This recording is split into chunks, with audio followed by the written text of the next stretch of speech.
여러분 반갑습니다. 김덕기입니다. 자, 이번 시간에는요, 합리적 행위 이론과 계획된 행위 이론 강의 진행합니다. 이번 시간이 여러분 종강입니다. 심리학 개론. 길면 짜증납니다. 간결의 미학, 핵심 포인트, 시험에 나오는 것만 홍삼 에기스 쪽쪽 빨아먹으면 합격입니다. 그래서 합리적 행위 이론, 별것도 아니에요. 행위를 합리적으로 해야 되는데, 이 계획된 행위 이론이라고 주장하는 사람이 아젠이라는 사람이 여기다가 조금 더 추가했다. 이게 전문입니다. 그래서 합리적인 행위를 하는 게 맞는데 아젠은 이 합리적인 행위에 플러스 기존의 합리적인 행위 이론에 플러스 제3의 변수인 행위 통제력을 볼 수 있는 지각, 행위의 통제를 결합해서 태도와 행위를 강조하였다. 즉 행위의 통제를 첨가시켰다. 이거에 아젠의 계획된 행위 이론이다. 아젠의 행위의 통제를 통해서 이루어놓은 이론은 무엇입니까? 아젠의 계획된 행위 이론이다. 이렇게 연결만 하면 되겠습니다. 이런 거 여러분 보통 이런 거 강의하는데요. 이런 거 시험에 안 나와요. 이거 읽을 필요 없어. 시간 낭비예요. 공부가 아니에요. 시간 낭비예요. 제발 좀 제가 포인트 잡은 것만 공부하십시오. 이 지각된 행위 통제는 만드라의 사회학습 이론, 관찰학습, 모델링을 통해서 제시한 자기효율성 또는 자기효능감의 개념과도 밀접한 연구가 있다. 자기효능감, 자기관리, 자기감찰, 모델링 이런 거에 또 관계에 있다. 이 정도만 보면 될 것 같습니다. 인상 형성, 좋은 인상이 되겠죠. 그래서 좋은 인상 가져라. 그래서 긍정적 인상, 잘생김, 친절함 이렇게 상식이죠. 여기 이제 내연 이게 전문입니다. 이게 안 나올 데가 없어요. 그러니까 안 나올 데가 없어요라고 얘기한 것만 해도 12문제예요. 12문제에 5점만 잡아도 60 합격이에요. 이거 강의 들어도 60, 기출 강의 들으면 80 떨어지고 싶어도 못 떨어져요. 답이 보이기 때문에. 내연 현상 이론, 또 다른 말로 암묵적 현상, 대충 그럴 것이다 이겁니다. 그래서 한두 개의 단서를 통해서 그와 상관있는 것처럼 제가 좀 야밤이니까 좀 자뻑하겠습니다. 김덕기 교수는 잘생겼고 인상이 좋으니까 참 성격도 좋을 것 같아. 이렇게 그럴 것 같아 라고 하는 걸 내연성 성격 이론이라고 한다. 어떤 사람이 인상이 까칠해요. 쟤는 인상 보니까 인상에 차가워. 제 인간성 더러울 것 같아. 이렇게 얘기하는 걸 내연성 성격 이론이라고 합니다. 근데 인상이 더럽게 생겨도 또 인상만 그렇지 내면이 따뜻한 사람 있지 않습니까? 이런 선입관 이걸 내연 성격 이론, 암묵적 성격 이론. 시험 문제는 이렇게 나오죠. 어떤 애가 약속을 했는데 약속 시간을 몇 번 늦었어요. 근데 이번 약속에 교통사고가 났네요. 늦었어요. 그러니까 친구들이 쟤 원래 저래, 쟤 원래 늦어. 이런 걸 무엇이라고 합니까? 내연 성격 이론이다 라고 기억날 겁니다. 이렇게 보시면 될 것 같고요. 나머지 볼 거 없습니다. 여기는 또 자기 이행적 예언 또는 자성적 예언이에요. 예언. 그래서 사람들은 타인에 대해 어떤 기대나 신념을 가질 경우 타인으로 하여금 자신의 기대와 일치하는 방향으로 행동을 유도하도록 자신의 기대를 이게 맞다니까 일로 와. 내 말이 맞아. 이걸 자기 이행적 예언, 자성적 예언이라고 보면 됩니다. 여기서 로젠탈과 제이콥슨이라고 나가는데 초등학교 교사와 학생들을 대상으로 한 실험에서 교사에게 학생들의 지능 발달에 대한 긍정적인 인상을 심어준 결과 교사가 학생들의 지능 발달을 위해서 자기의 행동을 조성하고 더 잘할 것이다. 로젠탈 효과. 그래서 칭찬은 고래도 춤추게 한다. 이런 겁니다. 잘 될 거야. 합격할 거야. 이런 것도 자성적 예언에 포함되는 거죠. 자기 이행적 예언은 자신의 기대에 부합하도록 타인의 행동을 유도한다. 이건 긍정적 예언일 수도 있습니다. 여러분들이 합격입니다. 여러분도 합격할 수 있습니다. 믿음 천국 이것도 자성적 예언에 또 들어가겠죠. 근데 자성적 예언이 아니라 실질적 예언입니다. 인상 형성에서 이것도 시험에 잘 나옵니다. 초두 효과. 순서상 먼저 제시된 정보가 나중에 된 정보의 인상보다 이게 초두 효과는 첫사랑이에요. 이제 연애를 할 때, 저도 대학 다닐 때 미팅할 때 그렇습니다. 딱 첫인상이 딱 눈에 띄는 여학생이 있습니다. 그럼 이 여학생은 다 잘할 것 같아. 다 좋을 것 같아. 이게 첫인상, 이게 초두 효과입니다. 근데 조금 지나고 보니까 눈에 안 띄는데 점점 지나고 보니까 아유, 이 학생이 더 매력적이야. 이런 건 신근 효과죠. 초두 효과의 반대로 마지막에 제시된 정보가 먼저 제시된 정보보다 인상이 더 좋다. 그러니까 늦게 인상에, 나중에 인상이 더 좋다, 최신 효과. 처음 인상이 좋다, 초두 효과. 이렇게 보면 됩니다. 맥락 효과는 그냥 맥락으로 이어지는 겁니다. 맥락, 연결되는 거죠. 이렇게. 연결되는 걸 맥락 효과라고 한다. 순서상, 순서가 성격과 환경은 서로 맥락적이다. 성격과 환경은 서로 이어진다. 이렇게 보면 될 것 같아요. 후광 효과. 하나를 보면 열을 난다는 속담. 즉 하나를 보면 다 좋아 보이는 거예요. 그래서 같은 비슷한 맥락이지만 후광 효과. 예를 들면 제가 강의를 하지만 김덕희 교수는 과학도 잘 강의할 것 같아. 이런 후광 효과. 과학은 강의 못합니다. 악마 효과. 후광 효과와 반대로 어떤 사람에 대한 부분적으로 가지고 있는 부정적 인상. 저거 다 나빠. 쟤는 아주 다 나빠. 그래서 이 악마 효과 이것도 시험에 나옵니다. 그래서 또 방사 효과. 매력이 있는 상대와 함께 있는 경우 자신의 지위와 전쟁감을 고양한다. 방사 효과 같이. 그래서 여러분들 예를 들면 이런 거죠. 손흥민이 골이 냈다. 와우, 막 나도 기분이 좋죠. 이렇게 매력 있는 상대와 함께 있으면 자신도 올라간다. 이런 방사 효과.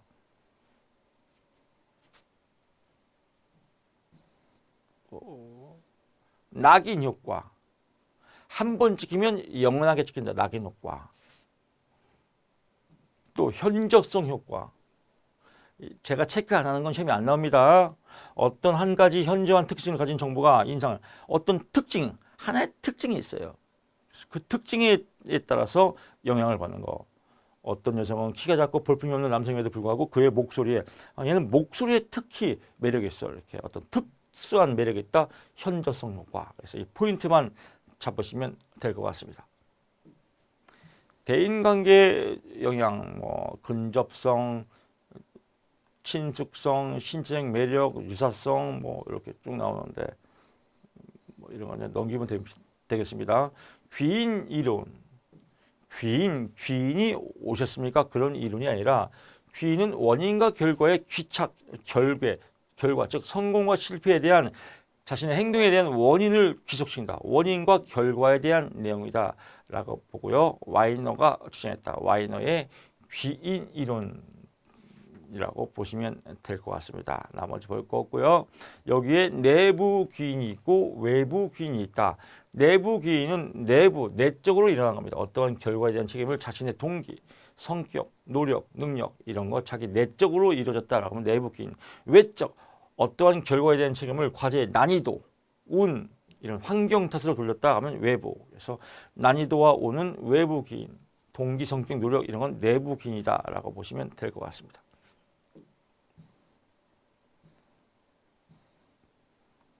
나머지 볼 거 없고요. 귀인의 소재입니다. 그래서 귀인은 원인의 소재. 어디 내부에서 있냐 외부에서 있냐 이런 내부 외부에 대한 원인의 소재에 따라서 차원이다. 그래서 3차원이 아닌 것은 시험에 나올 수 있습니다. 그래서 원인의 소재, 안정성 여부.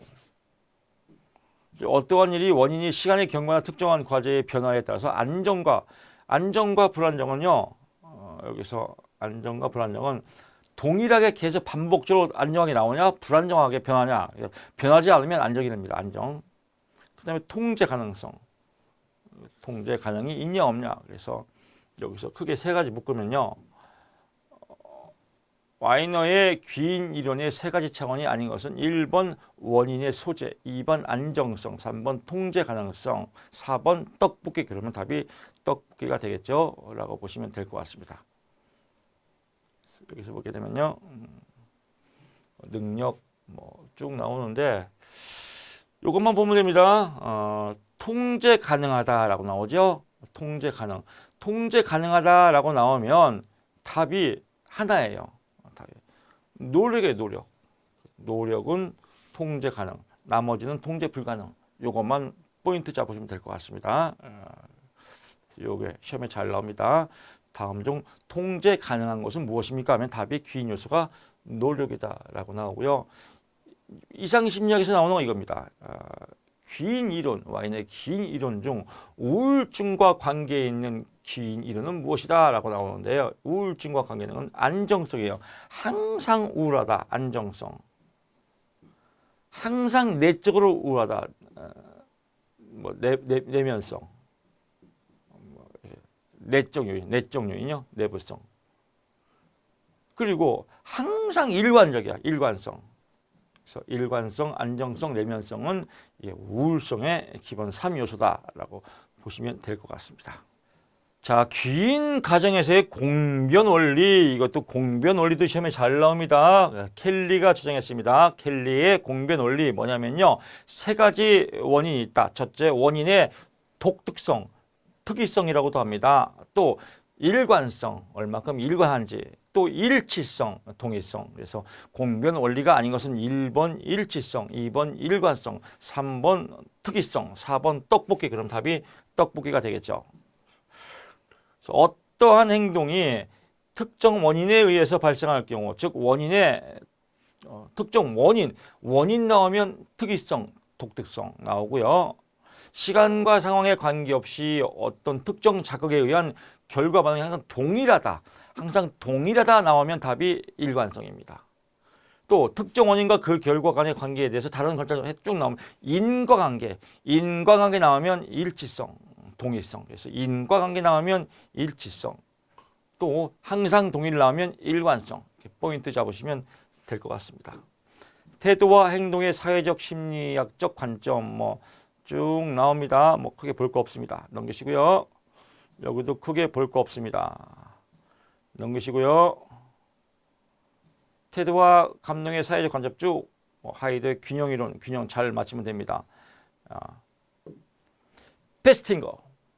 페스팅거의 인지 부조화 이론이라. 인지 부조화, 대가리가 부조화되었다. 페스팅거.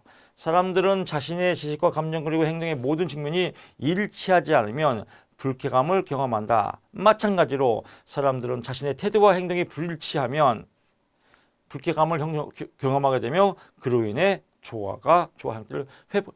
나 어쩌고 나오는데 간단해 그냥 이런 것들 그냥 대가리가 부조화 잘 안 맞는다. 이렇게 나옵니다. 시험 문제는. 다음 중 페스팅거의 인지 부조화 이론에 대한 설명 중 틀린 것은 1번 페스팅거의 인지 부조화는 인지를 강조하지 않았다. 인지를 강조 안 했으면 뭘 인지 부조화예요. 인지를 강조했지. 이런 문제가 나와요. 그 다음에 1번 답이 나왔으면 2번, 3번, 4번은 옳은 거겠죠. 이런 옳은 걸 뭐하러 설명해요. 답이 나왔는데. 그래서 옳은 거 나오면 옳은 거 이런 걸 다 외울 필요가 없어요. 틀린 게 왜 틀렸냐를 분석하는 거지. 옳은 거 외우면 시간 낭비예요. 그래서 인지 부조화 다 했습니다. 너무 쉽잖아요, 공부. 나머지는 볼 거 없습니다. 시험에 안 나옵니다. 제24절 태도와 행동의 사회학적 관점입니다. 동조, 복종 이런 거 누가 모르나요? 다 알죠. 몰 개성화 여기서 하나 참고할게요. 몰 개성화, 몰 개인화예요. 이건 집단이에요. 예를 들면 크리스마스 때 시험에 나옵니다. 크리스마스 때 이렇게 애들한테 선물을 줍니다. 이렇게 선물을 주는데 애들이 이름표가 있어요. 몇 명은 이름표가 있고 이름표가 없단 말이에요. 그러면 이름표가 있는 이름이 있는 애들은 한 개씩만 가져가는데 이름이 없는 애들은 막 마구잡이로 선물을 다 가져간단 말이에요. 왜? 내 이름 모르니까. 이런 걸 몰 개성화, 몰 개인화라고 한다. 그래서 보통 익명성이죠. 익명성이 이렇게 익명성은 몰 개성화의 결정적 영역이다. 그래서 익명성이 없으니까 댓글도 막 악성 댓글도 달고 이런 걸 몰 개성화라고 한다. 몰 개인화라고 한다라고 보시면 될 것 같습니다. 사회적 촉진 이것도 시험에 잘 나옵니다. 사회적 촉진은 뭐예요, 이거? 응원하는 거예요.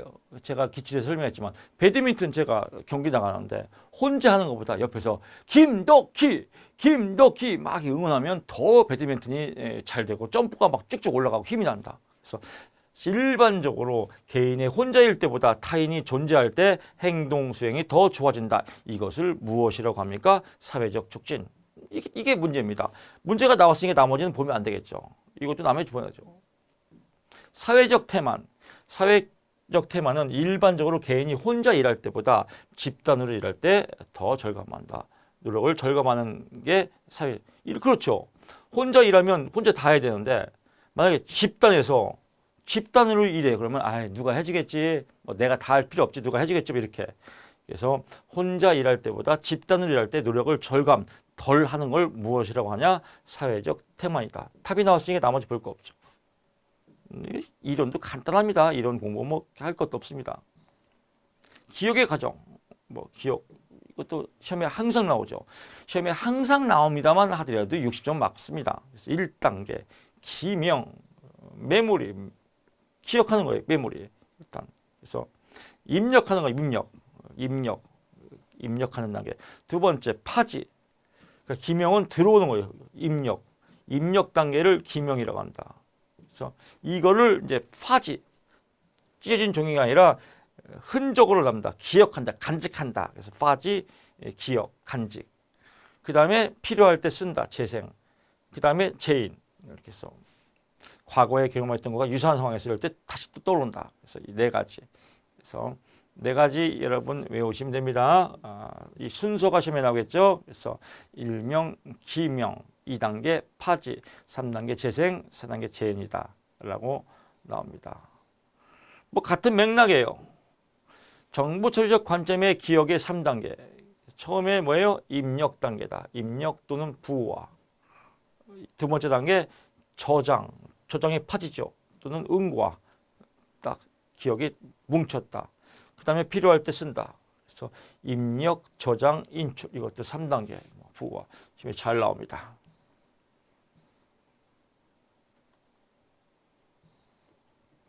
나머지는 크게 볼 거 없습니다. 기억의 단계 이것도 시험에 꼭 나옵니다. 시험에 꼭 나오는 것만 알면 돼요. 다 볼 거 없죠. 그러니까 20문제 중에서 기본서에서 12개만 맞히자 이렇게 보시고요. 기출 풀면 무조건 15개다. 찍어서 한 개 맞자. 수석할까 봐 겁나요. 기억, 감각 기억이에요. 시각, 청각, 후각, 미각, 촉. 이 감각으로 들어오는 기억, 감각 가장 단기 기억이죠. 가장 짧은 기억이에요. 이 단기 기억이 짧은 기억이 조금 연상돼서 단기 기억으로 이루어진다. 단기 기억으로. 이 단기 기억으로 이루어질 때 보통 5개에서 9개. 성인의 경우 5개에서 9개, 대략 10초, 20초 이렇게 기억이 나오는데 이런 단기 기억에서 같은 맥락끼리 묶어서 외우는 거 이걸 뭐라고 그래요? 청킹이라고 한다. 기억날 겁니다. 청키 기억이 이 단기 기억에서 이루어진다. 청킹 단기 기억 이렇게 보시면 될 것 같고요. 이 청킹이 오랫동안 기억할수록 장기 기억, 의미 기억으로 저장이 된다. 장기 기억, 의미 기억으로 저장이 되더라. 그래서 이 의미 기억을 암묵 기억이라고 한다라고 보시면 될 것 같습니다. 뭐 정리하면 1단계가 감각 기억, 2단계가 단기 기억, 3단계가 장기 기억. 그래서 무제한이다. 용량이 무제한인 건 무엇입니까? 장기 기억이다. 이게 시험 문제입니다. 그래서 무제한적인 용량, 장기 기억, 이렇게 의미 기억 이렇게 보면 될 것 같습니다. 기억의 단계에서 외연, 암묵 기억, 기억날 겁니다. 대충 그럴 것이다. 그래서 외연 기억입니다. 자기가 기억하고 있다는 것을 자각할 수 있는 기억으로서 의도적 저장. 대충 그럴 거야 라고 하는 건 암묵 기억. 무의식적이고 간접적인 접근할 수 있는 기억으로서 우연적이고 비의도적. 대충 그럴 거야 라고 하는 건 암묵 기억. 외연적으로 보이는 건 외연 기억. 이렇게 보면 될 것 같습니다. 일화 기억과 의미 기억. 일화 기억은 특정 시간이나 장소에 있었던 상황에 대한 정보, 즉 언제 무엇을 보고 듣고 행동하는지에 대한 정보를 포함하고, 의미 기억은 문제 해결 능력, 해결 전략, 사고 기술 이런 어떤 의미를 두는 기억이다. 그래서 의미 기억이 장기 기억으로 조작된다라고 보면 될 것 같습니다. 나머지 볼 거 없고요. 볼 거 없습니다. 뭐 똑같은 겁니다. 여기도 뭐 암묵적 기억 이렇게 시험에 나오기도 하는데, 암묵적 기억은 뭐예요? 행동이나 사고 영향을 미치는 대충 그럴 것이다 라고 하는 게 암묵적 기억이다 라고 보면 될 것 같습니다. 뭐 나머지들은 그냥 참고사항입니다. 넘어가시고요. 오케이. 단기 기억도 나왔네요.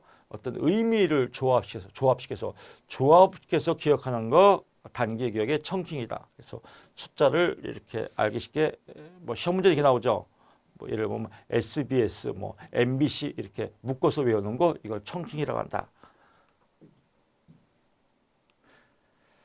기억의 인출과 설단 현상입니다. 인출, 기억이 나와야 되는 겁니다. 설단 현상은 나와야 되는데 말이 입에서 혀에서 맴맴 도는 거야. 이런 걸 설단 현상이라고 한다. 그래서 글자 그대로 의미해서 혀 끝에 걸려 말을 못하는 거. 그 있죠. 이렇게 이런 걸 설단 현상이라고 한다라고 보고요.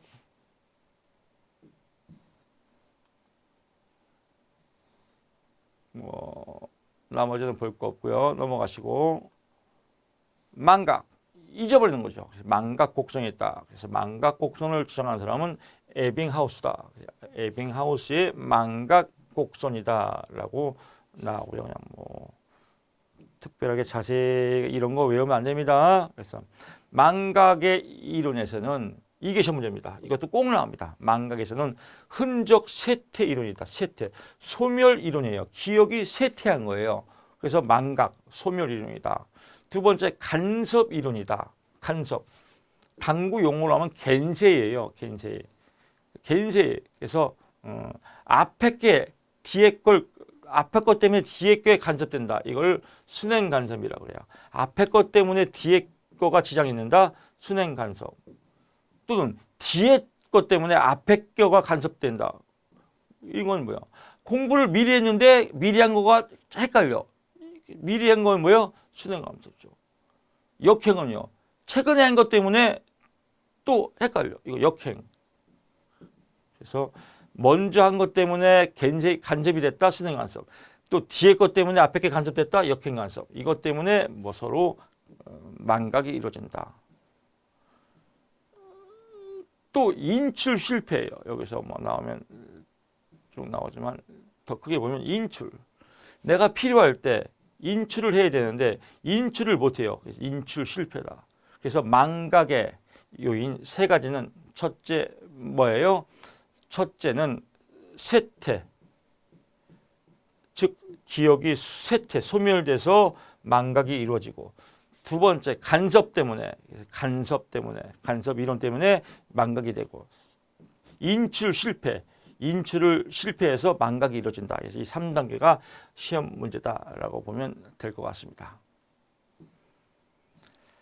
지각 깨닫는 겁니다. 그래서 뭐 크게 볼 거 없고요. 여기도 볼 거 없습니다. 넘기시고요. 깊이 지각 있죠. 깊이.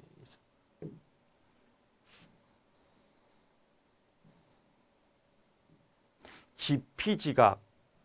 인간은 망막에 비친 2차원적 영상을 3차원적 영상, 이런 두 눈에 동시에 작용한다라고 나오는데 어려운 거 없습니다. 이렇게 깊이를 물건이 깊이 있다, 뭐 위험하다 이렇게 느끼는 것을 무엇이라고 한다? 깊이 지각이라고 한다. 그래서 깊이 지각은 2세, 4세, 6세 정도에 형성이 된다.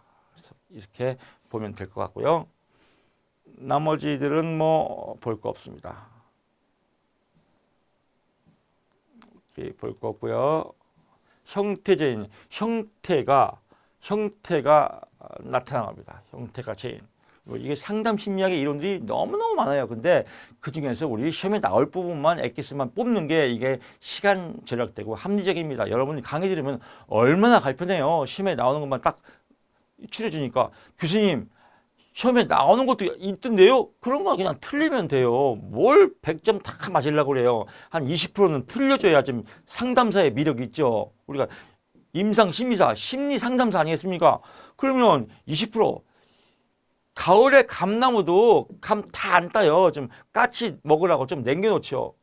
뭘 다 먹으려고 하세요. 지금 안 나오는 거는 그냥 모르는 건 넘어가세요. 80점만 맞자. 이만큼만 공부해도 충분합니다. 그래서 20점 정도는 포기하자. 그래야 아름다운 미덕이 생긴다라고 보시면 될 것 같아요.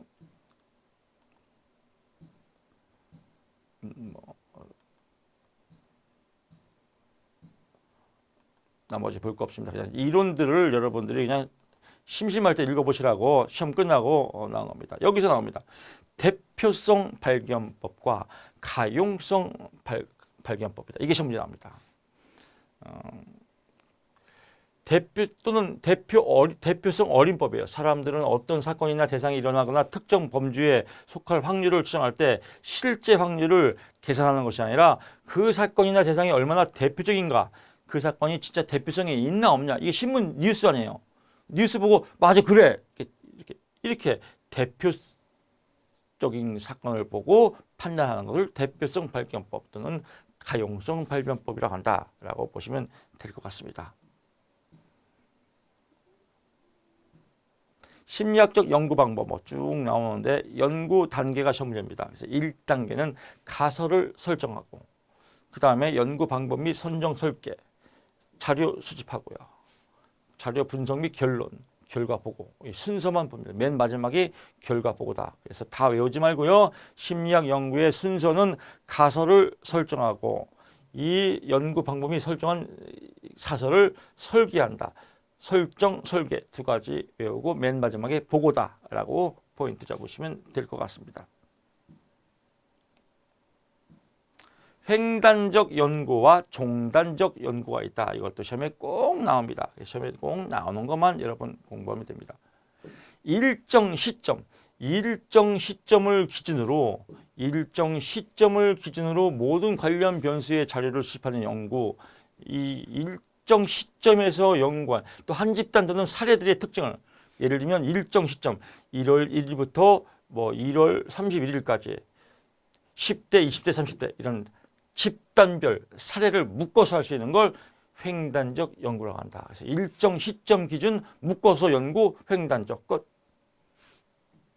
종단적입니다. 하나의 연구 대상을 일정 기간이에요. 이건 시점이고요. 일정 기간, 오랜 기간 동안 이렇게 초점을 맞춰 연구하는 것 종단적 연구라고 한다라고 보시면 될 것 같습니다. 그래서 횡단적 연구는 짧은 시간에 나오는 표본 조사고, 종단적은 현장 조사, 오랫동안 조사하는 거다. 뭐 이렇게 보면 될 것 같고요. 나머지 볼 거 없습니다.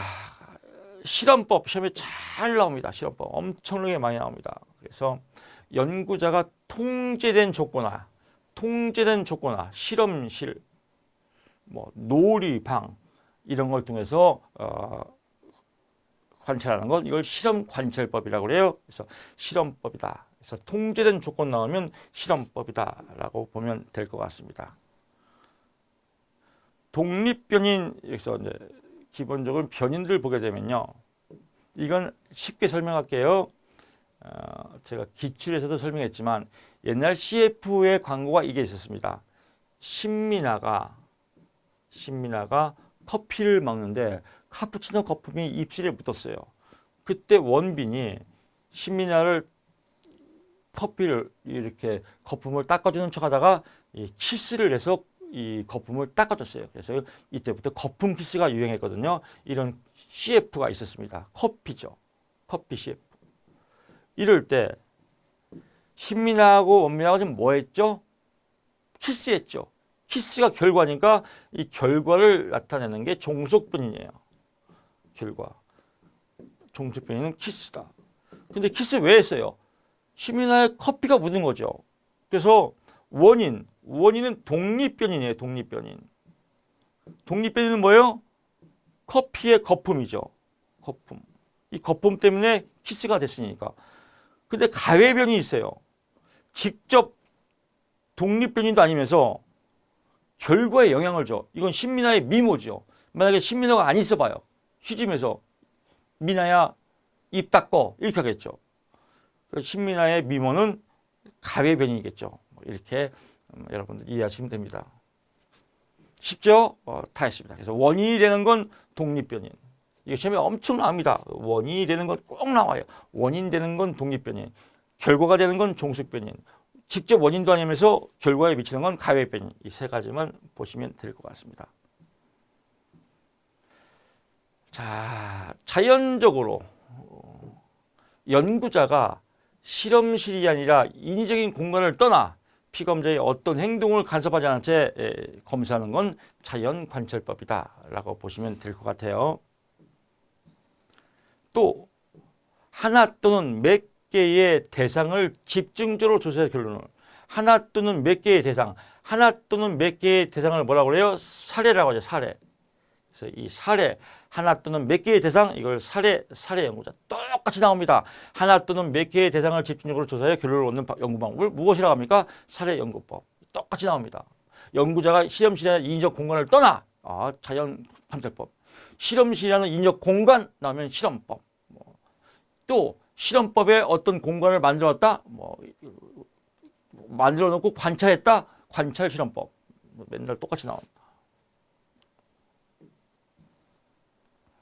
주요 통계 방법입니다. 이건 또 심리검사에서 또 자세히 나옵니다. 그래서 심리검사에 나오지만 여기서 이제 큰 틀 잡으면 1, 1, 2, 2, 2, 3, 3 이런 숫자가 있지 않습니까? 이거를 전부 다 사례수로 더해서 사례수 7로 나누는 거, 이걸 평균값이라고 합니다. 평균값. 그래서 사례수로 나눈다 평균값. 또 가운데 있는 값, 이걸 중앙값이라고 합니다. 중앙값, 중앙치. 또 가장 빈도가 많은 거, 최빈값. 이 세 개만 알면 됩니다. 그래서 중앙 경향 지수라고 하고요. 이걸 다른 말로 집중 경향치라고도 합니다. 집중 경향치. 경향치라고도 하고 또 다른 말로 대표값이라고도 합니다. 대표값, 집중 경향치, 중심 경향지수 다 똑같은 말입니다. 1번 평균, 2번 중앙값, 3번 최빈값. 다음 중 중앙 경향지수, 집중 경향치가 아닌 것은 1번 평균, 2번 중앙값, 3번 최빈값, 4번 떡볶이. 그럼 답이 떡볶이. 또 이렇게 나오면 실질적으로 다음 중 중앙 집중 경향치에 해당되는 것은 최빈값, 평균 또 이렇게 나오기도 합니다. 변동성 척도라고 하죠. 변동성은요, 변동성이라고도 하고 또는 변산도라고 해요. 변산도 시험에 잘 나옵니다. 변산도. 산만하다. 얼마큼 흩어졌냐, 얼마큼 흩어진 정도를 얘기하는 것. ADHD 막 산만하지 않습니까? 산만하다. 변산도 또는 산포도 또는 변동성 척도. 여기는 범위 얼마큼 이렇게 시험 범위가 1페이지부터 10페이지 이런 최소값, 최대값과의 거리를 범위라고 하죠. 분산 얼마큼 흩어졌냐. 표준 편차. 정규 분포에서 평균으로부터 얼마큼 떨어졌냐. 이거 표준 편차죠. 이런 걸 또 변동성 척도라고 합니다. 4분위 편차. 4등분해서 요즘 오디션 할 때 많이 하죠. 심사위원이 최고 점수, 최저 점수 이거 빼고 둘 중간을 더해서 평균 되는 거. 이걸 4분위 편차. 그래서 4분위 편차 또는 정규 표준 편차 또 범위 이런 것들이 분산도의 대표적인 것이다 라고 보면 됩니다. 집단 검증 주요 통계 많이 나옵니다. 그래서 여러 가지 나오는데 오늘 보니까 누가 카페에도 올렸더라고요. 지검정 축에도 시험이 안 나옵니다. 안 나오면 공부 안 해야죠. T검증 시험이 나옵니다. 주로 표본의 크기가 30개 미만인 경우 두 집단 간, 집단이 2개예요. 한 개가 아니라 두 집단 나오면 T검증이에요. 끝. 더 가면 안 됩니다. F검증도 시험이 안 나옵니다. 카이 제곱 검증이 시험이 나옵니다. 카이 제곱. 그래서 카이 제곱 검증은 쭉 나오는데 여기는 뭐 다른 거 없어요. 그냥 예를 들어 100명의 대학생들에게 축구와 야구 중 선호하는 운동 종목이 무엇인지 질문했을 때 각자 40대 60을 나왔다. 이런 검증에 필요한 건 무엇입니까? 하면 카이 제곱이에요. 똑같이 나옵니다. 그래서 축구와 야구 중 뭘 선호하냐? 이 선호하는 질문을 갖고 데이터 매기는 거 카이 제곱이다. 그래서 축구, 야구 나오면 카이 제곱, 두 집단 나오면 T 검증 이렇게 보시면 될 것 같습니다. 인간 발달의 원리 뭐 쭉쭉 나옵니다. 점성 원리 하나 체크할게요. 점성 원리는 뭐냐면요. 성장하는 모든 것의 기초에 따라 부분적으로 발달하며 특정 단계의 발달은 이전 단계에서 성취한 발달에 기초해서 그러니까 특정 단계, 점성, 점프 단계, 점프. 만약에 사춘기에서 청소년기로 넘어갈 때 이전 단계에서 사춘기 때 경험했던 이런 단계가 발판이 돼서 그 다음에 이 성인기 초기 청년기로 올라가더라. 이런 걸 이제 점성 원리라고 한다. 별것도 아닙니다. 뭐 쭉 나오고요. 청소년 발달, 뭐 인지 발달 크게 뭐 볼 거 없습니다. 사회 정서 볼 거 없고요. 청소년 자아 정체감 범주. 정체감 성취, 말 그대로 자아 정체감을 성취한 겁니다. 완성된 거죠. 정체감 유예, 유예는요. 정체감의 위기에 격렬한 불만을 경험하지만 아직 명확한 역할을 전념하지 못하는 그러니까 역동적인 생활을 하지만 아직 명확한 역할을 못하는 겁니다. 혼미 상태죠. 이 혼미 상태를 정체감 유예다. 정체감 유실은요. 정체감이 없는 거예요. 그러니까 시키는 대로 해요. 너 법대가 네. 또 학교가 네. 착한 이점. 이 정체감 유실이다. 그래서 본인의 정체감은 없고 사회나 부모의 요구와 결정에 행동한다. 정체감 유실. 정체감 혼란. 정체감 위기도 경험하지도 않고 명확한 역할에 노력도 없고 그냥 아무 생각 없는 거 정체감 혼란 이렇게 보시면 돼요. 아무 생각 없다. 이건 또 그냥 명령대로 따른다. 이건 역동적 혼란을 겪는다. 이 혼란을 완성했다. 노년기 발달 나옵니다. 노년기 쭉 발달 나오는데 노년기 뭐 어려운 거 없습니다. 그래서 쭉 보고 노년기에는 뭐예요? 사고의 보수, 경직성이에요. 당연하죠. 그런데 시험이 이렇게 나옵니다. 노년기의 특징이 아닌 것은 사고의 융통성이 있다. 융통성이 없다. 경직성이다. 또 이게 나옵니다. 노년기에는 성적 행동이 활발하다. 또 이렇게 나와요. 참 이게 또 현무제로 내는 건 참 진짜 웃기는 거예요. 성적 활동이 왕성하다, 쇠퇴하다. 왜? 노년기니까. 기본적인 상식적인 내용이기 때문에 나오고요. 요거는 꼭 나옵니다. 그래서 큐블러러스의 노년기에 대한 이 단계. 그래서 자신 있고 죽는다는 것이 부정 단계.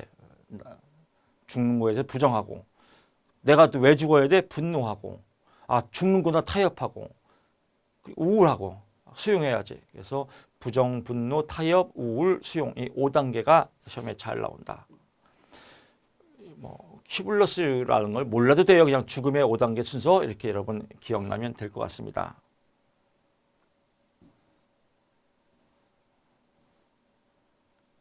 자, 이렇게 해서 심리학개론 이론서 완강을 마쳤습니다.